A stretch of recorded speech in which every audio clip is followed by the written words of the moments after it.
Welcome to the broadcast. Bill Gates has, with the help of some very bright people, created Microsoft, the world's largest software company. Some say it is the most successful company in the most dazzling new industry of the century.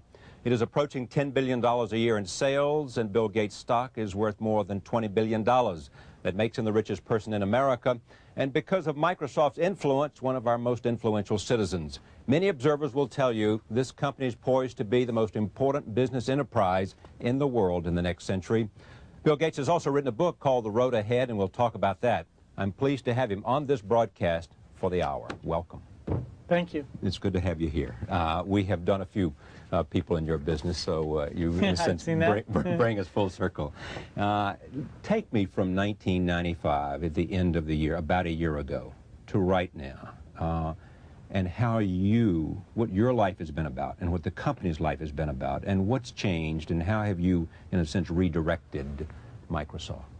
Well, the focus for the last 12 months is driven by the Internet, building Internet standards into all of our products. And throughout 1994 and 1995, the importance of the Internet grew and grew. We were working on Windows 95, we were getting Windows NT done, but we saw that we needed to really build in easy access, and we needed to do authoring tools. And so by late 1995, people were really wondering, what is Microsoft going to do about the Internet? We got the press and analysts together on December 7th of 1995 and laid out a plan of 12 months of very ambitious activity. And we've been able to deliver on that during these 12 months. A browser called Internet Explorer, a server, authoring tools, and it's been a fun year. It's been a year of more success than I expected. Well, I want to come back to that. It also required you, because so much has changed, to revise for the hardback, for the paperback, this book.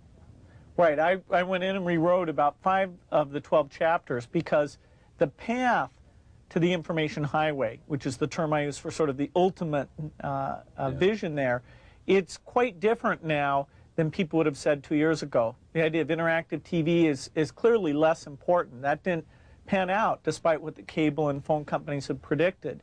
And so it's less TV-centric, and it's more centered around the personal computer and how that, hooked up to the Internet, is building a new way to communicate.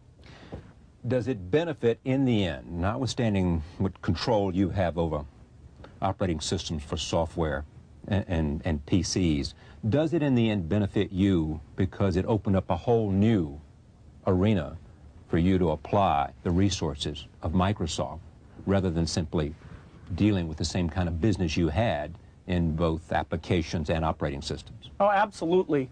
Our vision had always included the idea of the PC being used for communications, but it was very slow to catch on. Online services weren't very popular, and we were a little worried, why wasn't it catching on? And then, boom, the Internet came along, and sure enough, then there's a standard for mail, there's a standard for the protocol, and it's really driven PC sales. It's gotten a lot of people who said they'd never buy a PC to sit down and say, wow, there's a world of information there. There's a world I need one of them to get me on this Internet. Okay. Yeah. Here, I mean, that's what they're saying, in a sense. Right, yes? right. As the Internet came on strong, did the memory of IBM and how they missed the PC haunt you?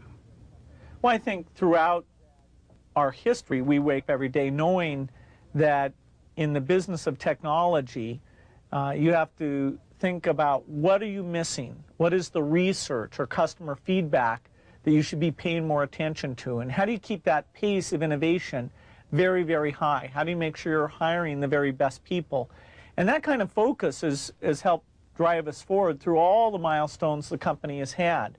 Certainly the Internet is a great example of that. We had to tear up our plans and step back and say, well, how do we really embrace all that's good about the Internet and recognize some of the shortcomings and make sure we're leading the way in reducing what has held people away from the Internet. But did you have to be convinced by people within Microsoft? Had they been knocking on your door saying the Internet's coming, and you were too busy, too occupied, too concerned about Windows 95 to pay attention until all of a sudden you woke up and said, I better get on this?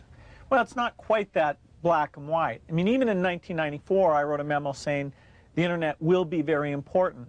But then it just grew and grew until it got to the point where we said, this is the most important thing. It's our biggest opportunity. It's our biggest challenge.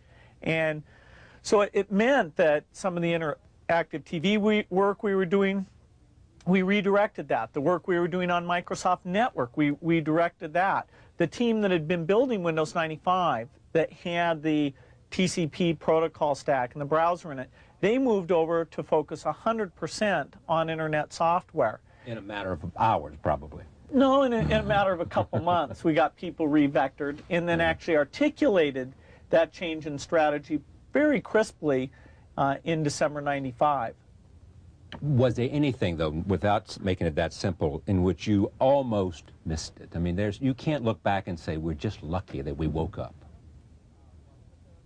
Well, I don't think it's just luck, but there are many transitions the business has gone through. Graphical interface is something we bet the company on, and there we had the great work that Xerox had done, some people we'd hired from there that made that a driving force behind our software for many, many years. We had the relationship with IBM where that helped us establish standards in the 16-bit environment to create MS-DOS as a standard.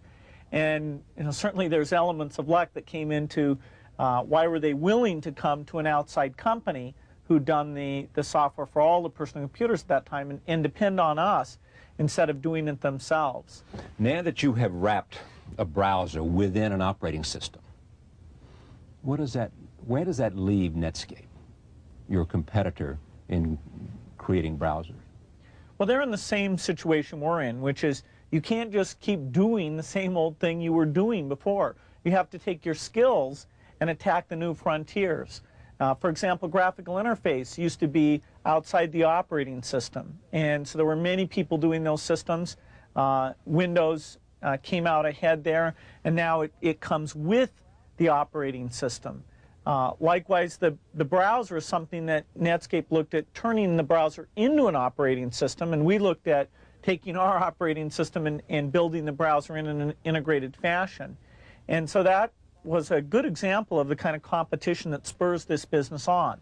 Now Netscape has moved on to a strategy they call their communicator strategy, and they'd say, well, that's about intranets and helping businesses to communicate well. Well, Lotus has a product called Notes in that space. We've got Exchange. And so all three of us will compete vigorously to see who's delivering the best solution there. How big is that market for intranet, which Barksdale on this show talked about as their future? Well, everybody comes up with these new terms. Right. The idea of helping people communicate inside a company, that's often called mail or groupware or intranet. It's a gigantic market. Companies are waking up to the fact that if they want to be in the information age, they've got to have their employees sitting down at that computer several times a day, reading messages, sending messages, going out to websites that are inside the company and websites that are outside the company. And if they're not doing that, they're not really at the starting line of what they need to do to lead in this new age. Navigate has what percent of the market now?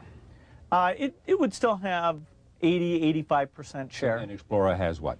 Most of the rest of it. So they got 15. Right. Where will it be a year from now? It's a little hard to predict that, and we always try to be very conservative in our forward projections. Given the partnerships we have with AOL, with AT&T, the partnerships with the PC manufacturers who are including the Internet Explorer in, I think we can more than double our share over the next year. At their expense? Well, they're not that focused right now on the browser war. They're very careful to say to people, don't measure us by our browser market share. That they've moved on from that and moved to this communicator product. So in a sense, they're ceding some position to us in the browser thing and saying, now let's talk about electronic mail and groupware. With the Explorer 3, do you think you've won the browser war? I wouldn't say that, because we're going to keep enhancing the browser. There's a lot more to be done to integrate it in with the system so that the way you find messages, the way you find files, the way you find pages bring that all together. Also, this idea of having information come to you, what we call active desktop. So instead of you having to go out and find it, if it's what you like, then it's right there when you start up. That's a very important concept, and we need to make it completely customizable. So there's still a lot of room for building better browsers, making the browser have editing and layers and lots of technology things that allow for a better browsing experience. You mentioned the active desktop, which I want to come to in just a moment. But speak to me about what people like Lawrence Ellison and Scott McNeely, at least you saw one of those interviews on this program. Right.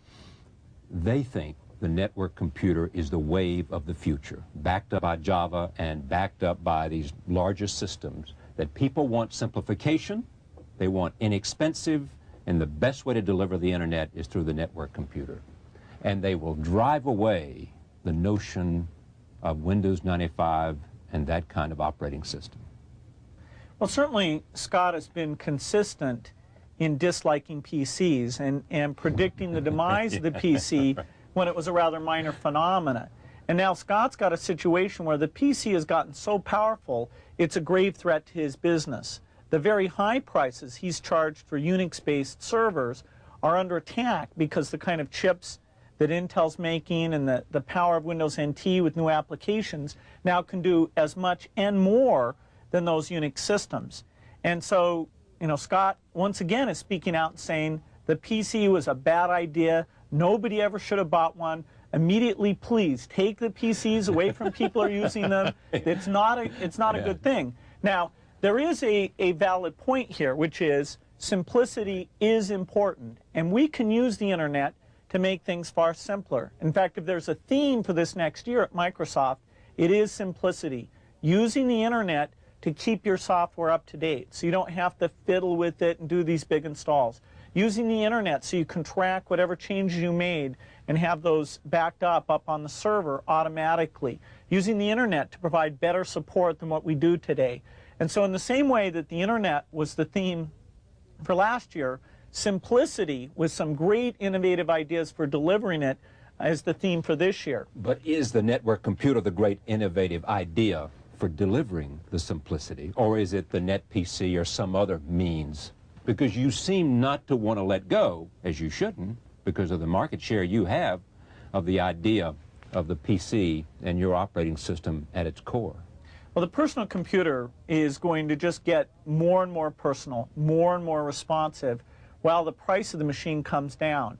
And what we're saying to people is that every idea about ease of use we can develop in software for the PC without asking them to buy new hardware, without asking them to throw away their old applications.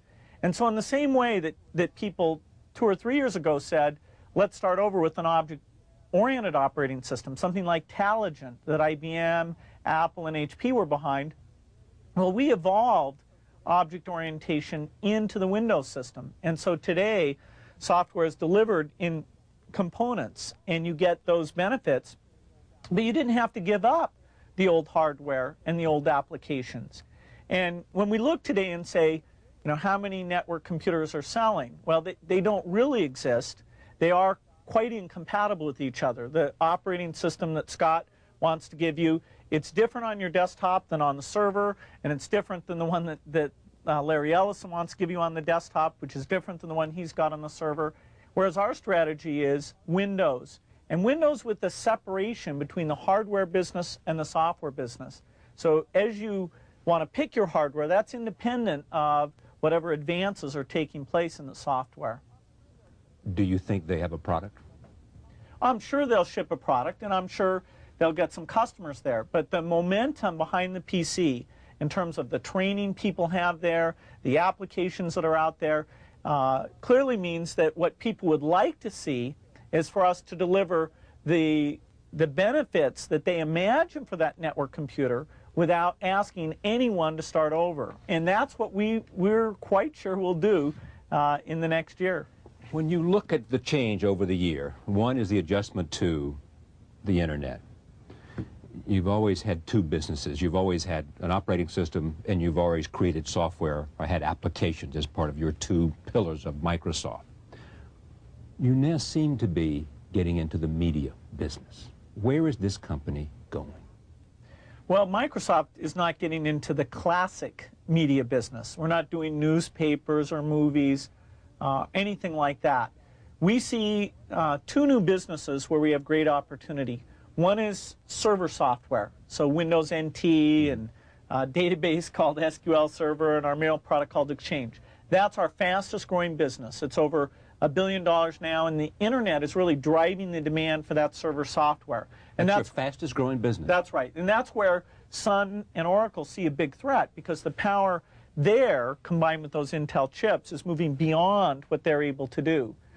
But there is a fourth area, and it's the one that gets the most visibility of anything we're doing, which is starting up internet content activities.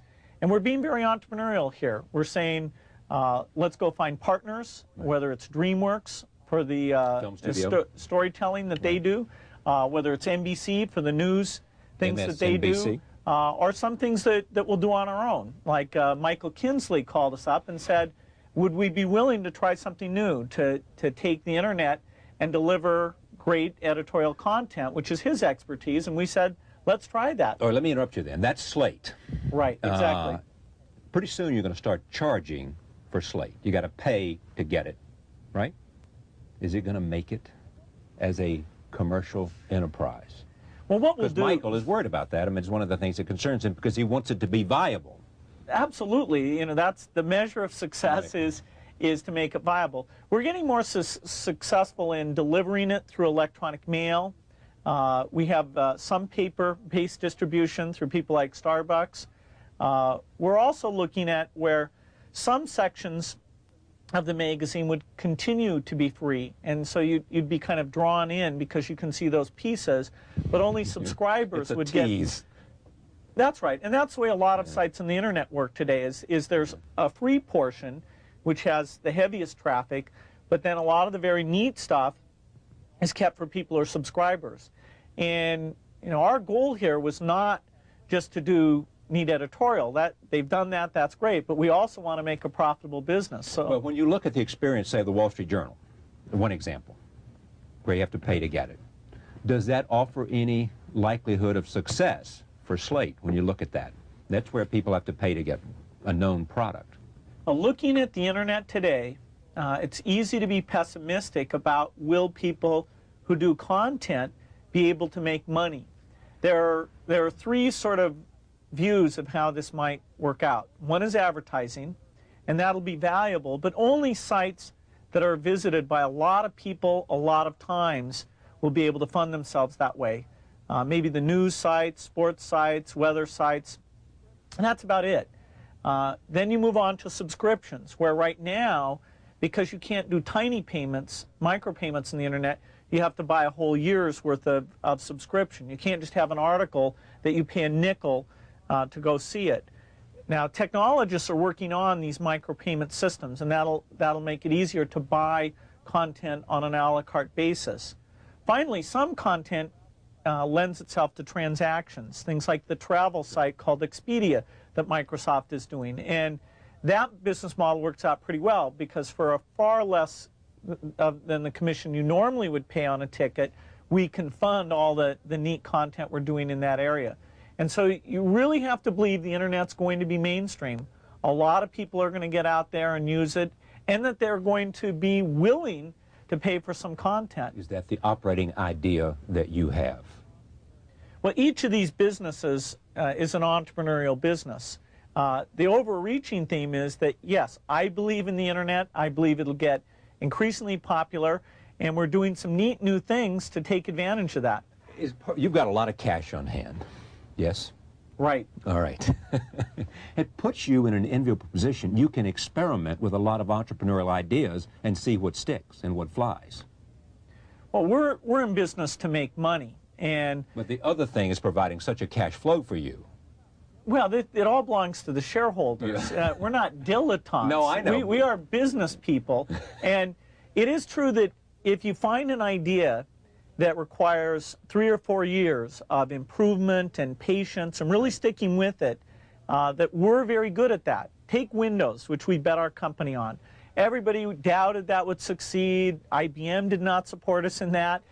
It took longer than we expected, over 4 years before finally graphical interface got popular, and now people take it for granted. It's part of every personal computer, and you just expect it to be there. That was one of the grand successes of the company.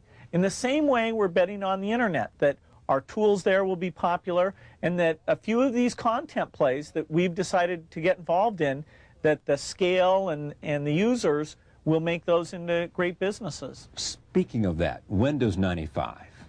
Here's what they say. You've heard this criticism more than once.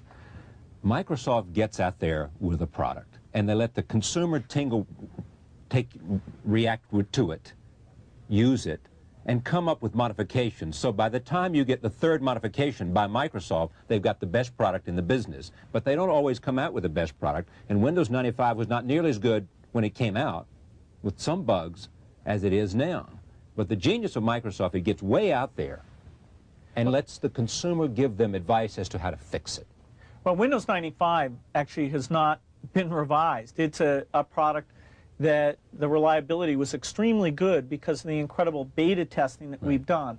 And we appreciate the feedback we get from customers. Every time they call us, we write that down and we use that to make a better product. During the beta test, people spent millions of hours telling us what they'd like to see faster, what they'd like to see easier, what things didn't work together with each other. And that's why we were able to ship tens of millions of copies and have the kind of satisfaction level that we have.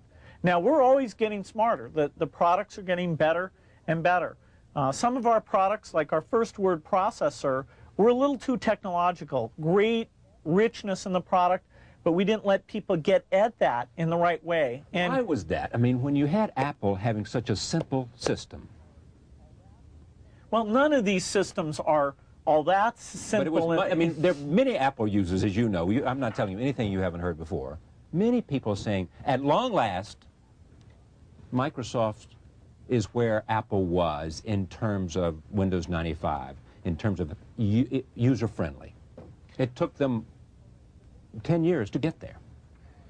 Well, the basic vision of Xerox of graphical interface was absolutely right. And the day the Macintosh came out, the company besides Apple that had software there was Microsoft. We've been big supporters of the Macintosh. In fact, Excel was one of the products that really drove its popularity in business. And so that's been a successful working relationship with Apple. Now, in parallel with that, we were trying to help PC users as well. The PC hardware was not as strong, and these things, to get bootstrapped, you need volume, but to get volume you need applications, but to get applications you need volume. And so that's the kind of evangelism that we're very good at, going out to people and saying, hey, let's work together and bet early on this, and then you'll be in a strong position. So literally thousands of small software companies backed Windows, and they've had a big payoff because of that. But it did take time to get graphics interface to be popular on the PC. Moving people from the character world just didn't happen overnight. So at the same time, we were getting smarter and smarter about graphical applications by doing a great job for the Macintosh customers. Candidly, you think Apple will survive? I think it's within their power to continue to be very successful. I think, like all technology companies, they don't have a guaranteed future. Microsoft doesn't, Intel doesn't, Sun doesn't. We all have to use that customer feedback loop, use our research, and really try and stay on top of things. And right now, Apple's at a pretty critical juncture. Gil Amelio's come in, he's stabilized things.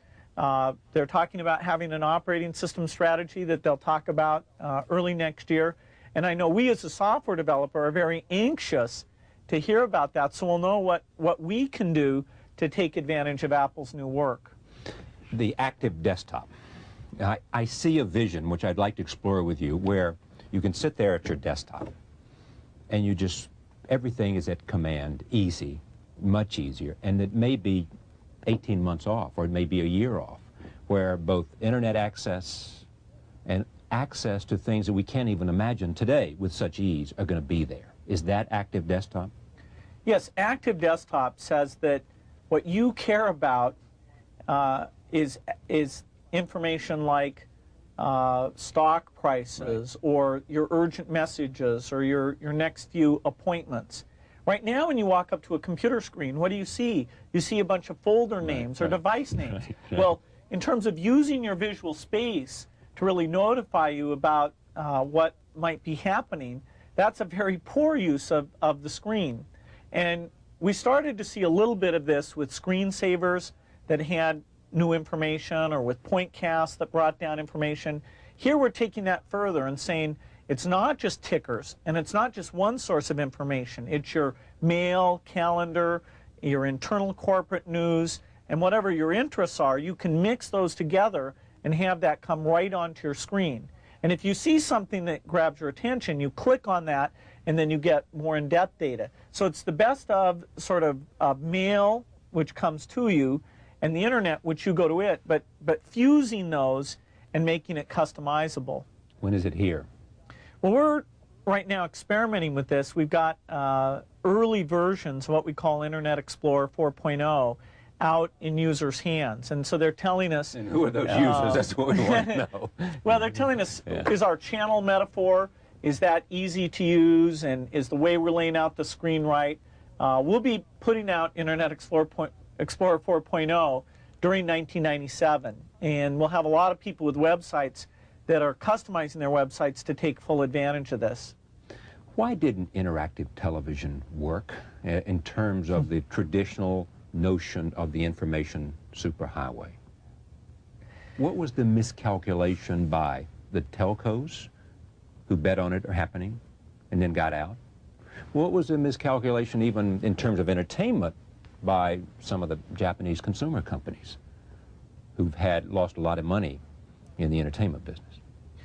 In interactive television, it's a darn good question why people were so fooled that would catch on. The basic problem is that the cost to build out the new infrastructure and put a box in the home and a box at the other end, the cost is very high. And the extra revenue you get by just telling somebody, hey, you can watch any movie anytime you want, isn't enough to fund that. And so it was the wrong bootstrap. And so many people went off the deep end with this. The cable companies were promising millions of connections. The phone companies were trying to outdo each other. Oracle declared that not only was there a great opportunity, but they'd already won. They had all the business, and everybody who didn't think it was happening was just crazy. And so there was kind of a group think there that is cautionary. Whenever the technology companies get into a frenzy, it's worthwhile for people to stand back and say, look, is there really something valid here? If everybody's saying yes, watch out if there's no contrarian view. Right. And there are some people saying that about the internet today. Now, I happen to disagree with them. I think in this case we've got a clear bootstrap and a way that it'll just get more powerful using the better PC. Now, what's the argument they are making that you rebut? Those who are saying the internet's not going to be, the first thing they say is you're not going to make money on it. There's no way that we can see to make money on it, and therefore it's going to fall of its own weight.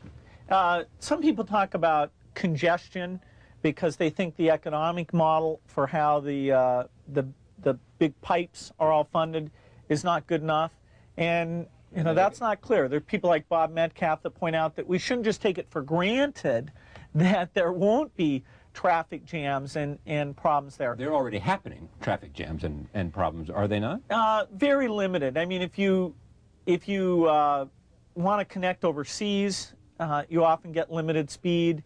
If you have an internet service provider who's sold their service to too many people, you get busy signals. Or you get things like election night, where we had millions of people coming to the MSNBC site, and it overloaded the site, so some people weren't able to get in. So there are little hiccups like that along the way, and every time they happen, people figure out, okay, let's make sure that doesn't happen again. But what you have is demand is rising dramatically, so is supply, but supply could fall slightly behind. So funding the infrastructure people worry about. Is it really engaging? People wonder about that. The content model, the security problems that are out there, the ease of use. Now, these would be the things that a naysayer would come in and say that it's the same craziness that got us as an industry behind interactive TV. And you say to them what? All those naysayers. Here is what convinces me that this is the right way, that this is the way the business is going, and this is the way Microsoft is going. Well, I'm a big believer in electronic mail. I mean, it's the simplest thing about the web and the internet is that you can send electronic mail. Michael Kinsley said he rarely gets a phone call anymore because he's out working at Microsoft in Redmond, Washington, and everybody out there communicates with each other by email and not by phone. Well, it's our basic way of communicating. When you do get a phone call, it's because the person really wants to touch base with you personally, and they're willing to interrupt your time and get you on the phone. And so when you get a call, you take it right away. There's a reason why that person is calling. What you don't get is short memos. That's much better on the electronic mail. Even a long memo is mailed to you, and then you'll use your local printer to print it out if you happen to want to carry it around with you when you're reading that document. So electronic mail it's basic, but it will be pervasive. People will contact their friends that way, their kids that go off to school, they'll stay in touch with that way, your doctor, your lawyer. You will expect to use electronic mail. And this is the starting point. Every company should view this as what they have to put together in order to get their company moving into the information age. So the most important reason you believe in the internet is because of the significance of email? Well, that's one point. It's not the only point I'd make. The other point, I think, is that the content is getting better and better. You know, just track the internet. Think of what it was like 6 months ago and what it's like now. You know, you've got a very steep learning curve that we're going up. And interactivity, how do you use it? Can you make news more engaging with interactivity? Well, we're smarter today than we were on that, and over the next year we'll get smarter and smarter. So because of better personal computer hardware, bigger screens, three-dimensional graphics, getting the audio in, having higher bandwidths, I just feel like every year more people will get connected. And I have not met anyone who said, yes, I'm an internet user, but I've decided to stop using it. There may be a few, but when people get engaged, overwhelmingly they want to stay involved. And they actually become evangelical, sort of telling their friends, please, you should see this, come and use it. In terms of the internet and the future, in terms of us as a country and the world being connected by, you know, this system that unites all the PCs in the world and all the computers in the world, you know, how is it going to change us, you think?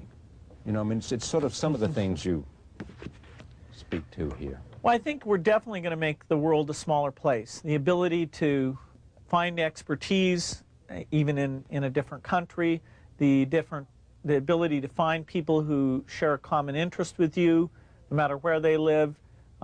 This is a tool that sort of makes distance a lot less of a problem than it used to be. My friend Warren Buffett got involved in using personal computers because he could play bridge with people who don't live in Omaha. And I tried to get him involved with spreadsheets and tickers and all that, but it was bridge that finally got him in. And now he wouldn't admit it, but he's quite proficient at using the thing. And so he was motivated at long last. With the thing that he cares the most about. Right. And it's kind of like the telephone changed the world. That happened over a long enough period of time that it's not like people got up one day and said, you know, the world is different. I can stay in touch with people who move. We're willing to be more mobile because we can reach out in this way. But it was a fundamental impact. And now with the internet, you can see it on college campuses where kids take it for granted that they can sign up for courses, order pizzas, get in touch with their friends. They're living a lifestyle where the web, the internet, are taken for granted. And the rest of the world is just slowly but surely being drawn into that. Whose responsibility is it to make sure, because it is such a magnificent tool, the computer and the internet, to see that many people as possible in this country and around the world have access to it?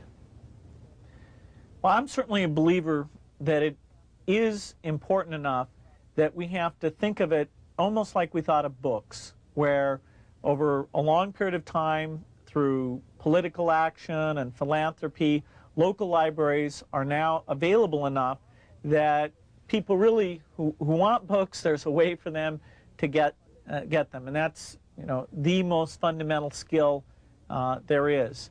What we'd like to see is schools and libraries play the same role here that they've played in the past. That is, introduce people to the technology, get them comfortable with it, and be a place that people can go, not just young people, but people of any age, go to the library and use it. Now, this is going to open up schools and libraries as a venue where you can go and find a means of connecting to the internet. That's right. And so we've put into hundreds of libraries PCs connected to the internet, so people can go in and do word processing and browse the web. I was out in Brooklyn with the mayor of New York, showing off what they'd done there, because that's just one of the libraries this has happened at. Now, and the computers were paid for by the city, the computers were given by a computer company. In this case, it was a combination of city money and Microsoft money that actually bought all the equipment there. And we provide the support. So if the library is confused about something, has a question, then it's a Microsoft group that's always there, making sure they've got the latest software and that they can manage those systems very well. And now, we're just touching the tip of the iceberg here. There are, you know, over 10,000 libraries, and so it's going to take local political action and lots of people being involved before we can say that we've solved this the same way that it's been done for books. I read today, I think Newsweek magazine, there's a story on you. There's also a story on you, as you've seen in The Economist, saying that you're talking about Disney as an entertainment company and how you want to see your company be a media company as well. But the Newsweek story quoted, I think, someone as saying that Microsoft will be the most powerful company in the history of business enterprise in the 21st century, or certainly the most powerful company in a long time. Do you see that? No, I really don't. We're a company that makes tools, and you know, Windows, it's a tool. The word processor, it's a tool. But so many people are dependent on Microsoft and those tools.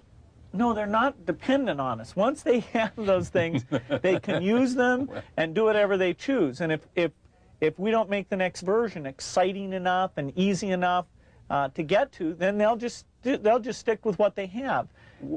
What's the market share of Microsoft operating systems? Oh, it's a little hard to measure because it always depends on if you include piracy or what types of systems. But it's certainly in the 70, 80, 90% range. Pretty good market share, I'd say. Right. I mean, it's a commanding position.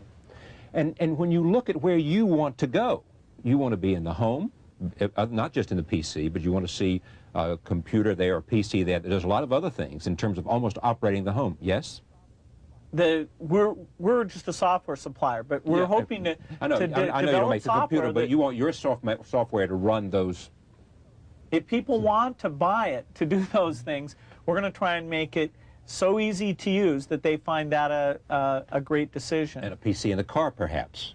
We're working with some partners on that. We think if you could see a map and know where things are, that'd be a great opportunity. Where else are you going in terms of providing the software for the use of computers in what other places that might? Well, in your pocket, definitely. Yeah, okay. That's the wallet PC. That's here, almost.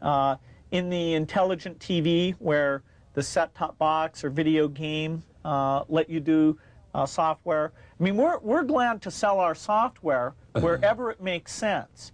But remember, the internet is the most democratic medium there's ever been. It's not just a few guys who own newspapers or network channels who get to decide what's on.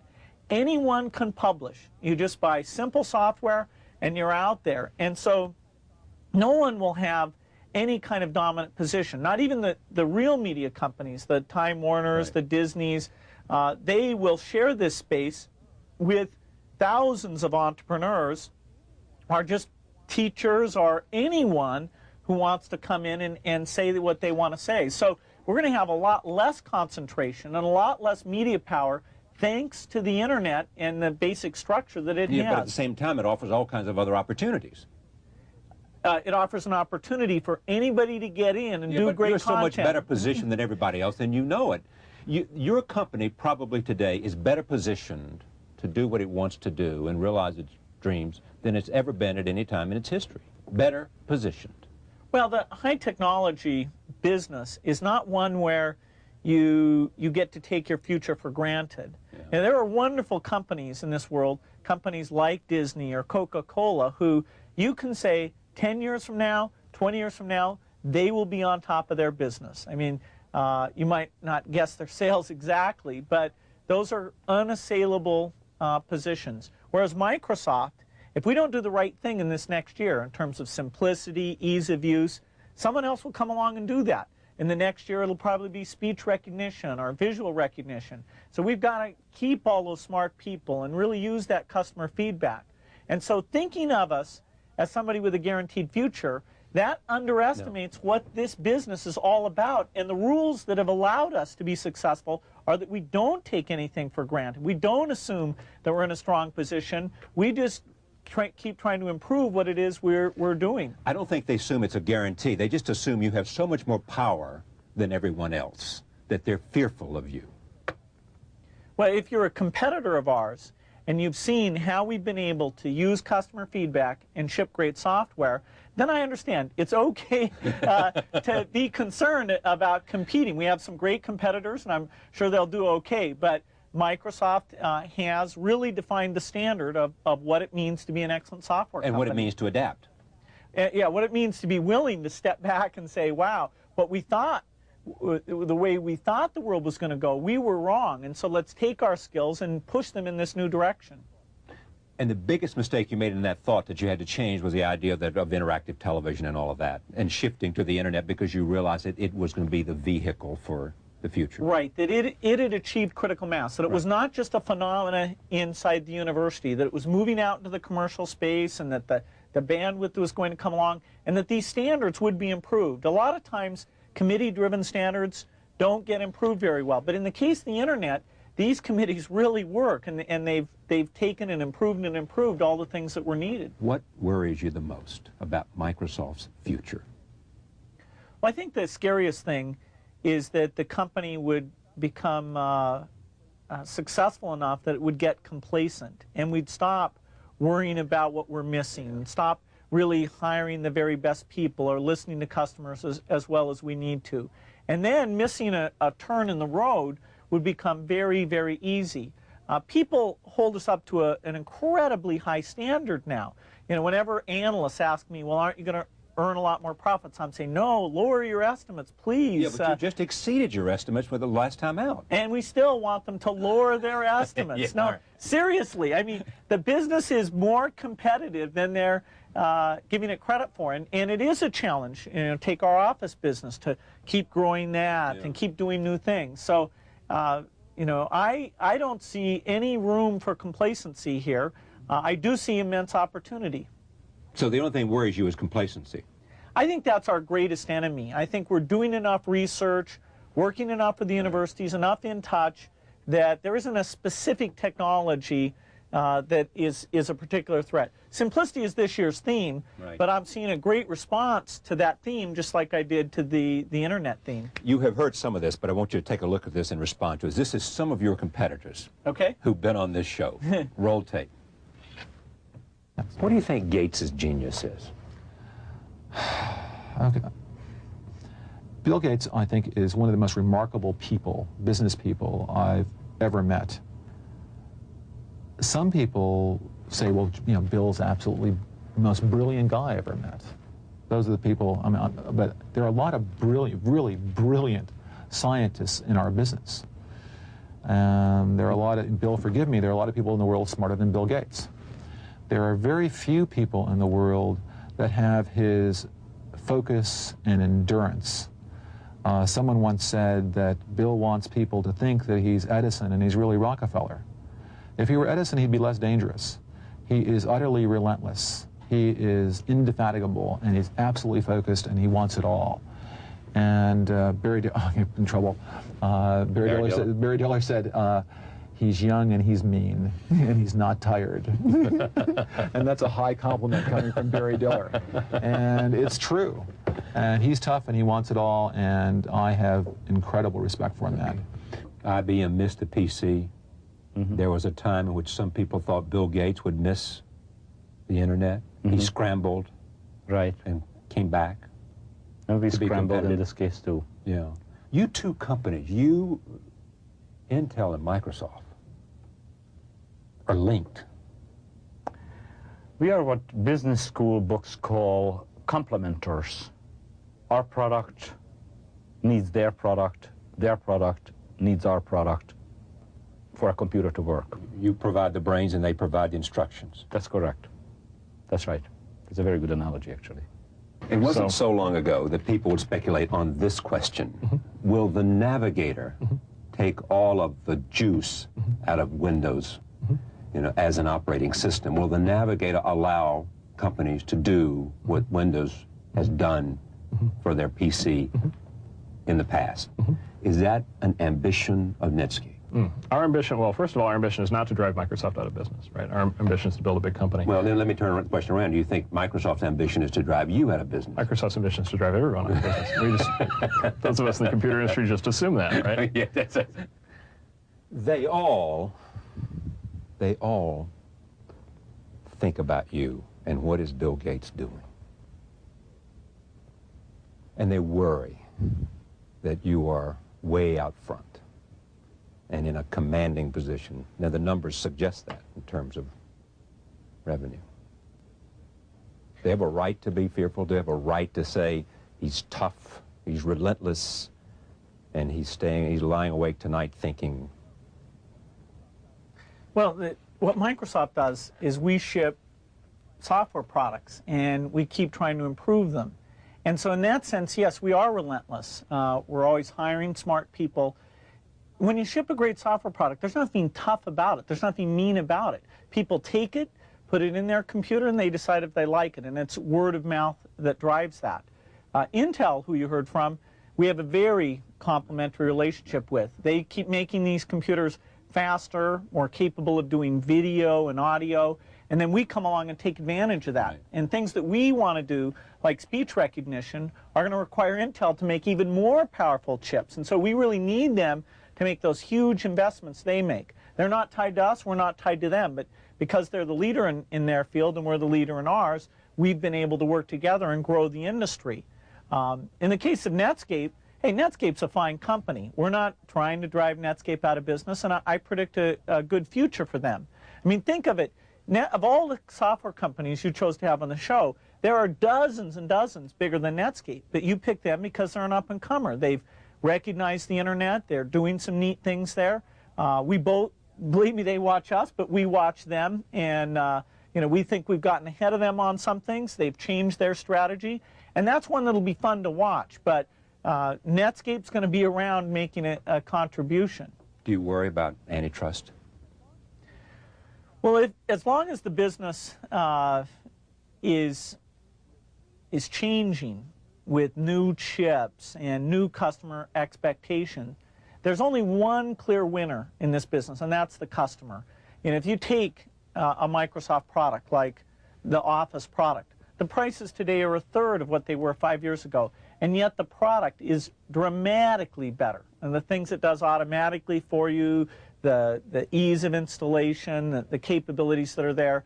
And so it's fine for the antitrust authorities to look into what is a very important industry and say, you know, what are the dynamics here? As they look at it, what they're going to find is that we're all just, you know, fighting to get our message across and get these new products out as fast as we can. And it's exactly what government should look to in a market. U.S. companies doing very, very well and not being at all complacent. $20 billion, I haven't talked about that for lots of reasons. It enables you to do a lot of things. It enables you to spend some $35 million on Leonardo's notes and put them on display here at the American Museum of Natural History. What else does it do for you? Someone who loves his business and loves his work and loves his family, that most of us do. What does $20 billion do for you? And Well, I don't have $20 billion. I own part of Microsoft, a little over 20%. And so if the company continues to do well, that will have some value. And it's a huge responsibility to be the head of Microsoft. You know, when so many people are gunning to you know, take away our leadership and customer expectations are very high, that's something that I love doing, but it really keeps me very busy. Now, if a decade from now I, you know, kept Microsoft successful and you know, I've chosen to turn over the CEO role to someone else, then I will have the opportunity, the burden or challenge of finding smart ways of taking those resources and giving them back to society, because I don't believe in passing on a significant portion of that wealth to children. And you know, I've done a little bit of giving, but that'll be something that as I'm older will, if it's still there, will be well, something to look at. Other than, you share that with Warren Buffett, don't you? That's right. Yeah. He and I have talked about this, and it's a common view. What's that relationship about, you and Buffett? He's just an amazing person. He's so much fun to be with, whether it's playing bridge or golf or talking about the world of business. He and I went to China a year ago, and you know, we had the time of our life. It's you know, we're very different. I'm into technology. He's stays away from technology for all the right reasons too. I understand perfectly well, and he yet he has a lot about the way he does things that I just find not only interesting but so admirable, and I feel very lucky to be his friend. Who else has influenced you significantly? Well, there's a lot of role models. Other than parents. If you're talking about in the industry. Yeah, well, I'm just talking about generally friends or people. Well, I get to work with a lot of my friends. Right. Steve Ballmer, who's at Microsoft, is my closest friend. And he's the designated successor if something happened to you? Yes, he would be the one if there was some contingency. If you decided to sail off into the sunset? No, my plans are very, very clear. I'm going to keep running Microsoft for at least the next decade. I think it's the most fun job in the world, and I think I have something to contribute there. He's one. Right. I think Hewlett and Packard, the way that they created their company. David Packard. Yeah, and Bill Hewlett, that was a great company. It is a great company because of the values they inculcated into it. And one of their great people, Dick Hackborn, is on the Microsoft board and helping us think through some of the issues that they did so incredibly well on. I think Andy Grove is a great business leader. His recent book, Only the Paranoid Survive, that you guys talked about, that basic theme is in the culture of Microsoft, to wake up every day and say, what are we missing? And so I thought he did a very good job of articulating that. Other than assembling 20,000 overachievers out there in Redmond, it is the notion of waking up saying, how do we do it better? Well, two things. The vision of making this a better tool so that in every home and on every desktop, people really want to use the thing. And then thinking, you know, where are we going wrong? Where should we be moving faster? Those are the two thoughts that really drive us forward. And when we hire new people, we look for people who care about those same things. Bill Gates, The Road Ahead. This is a revised and up-to-date version, a bestseller in its hardback version. Did it go to #1? I don't remember whether it went to #1 or not. Yeah, for a little bit. It was at #1 for a little bit. He has incorporated this last year and the internet into this. If we come back, before I say goodbye, a year from now at this table, what would you like to have accomplished looking ahead to November '97? My goal is that on two issues, people will say we answered them just like we answered the internet challenge of last year. Simplicity of setting up the software and managing the software on your PC. And second of all, the scalability, the power that you can get out of our systems being as greater than Unix-based systems or mainframe systems. those are two things that I'm spending the majority of my time on. And what's the likelihood that you'll be able to say you've accomplished those goals? Is it better than 50-50? Well, usually if I'm that focused and they're that key of a priority, I can get a lot of energy and a lot of intelligence inside the company and get it done.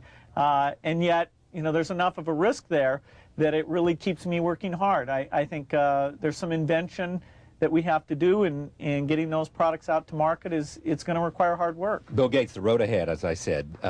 Great to have you here. Thank you for coming. Thanks. Thank you for joining us. We'll see you tomorrow night.